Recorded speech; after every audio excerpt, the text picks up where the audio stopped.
How to change Facebook Messenger language. Hello everyone, welcome to this channel. I'm Emily and I'm here to help you out today. So without any delay, let's get started. The first thing first, make sure that your Facebook application is updated to its latest version.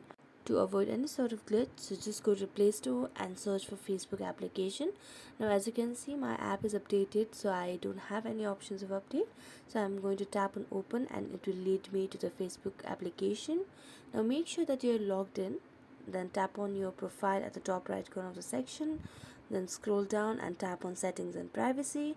Then scroll down a little bit and you can see the option of language at the bottom of the screen, and here you can change your language to any of the other languages that you want, that you prefer. So for example, here I am choosing Espanol. Let's just choose Spanish language for now, and it will change all of your Facebook application text into the Spanish version.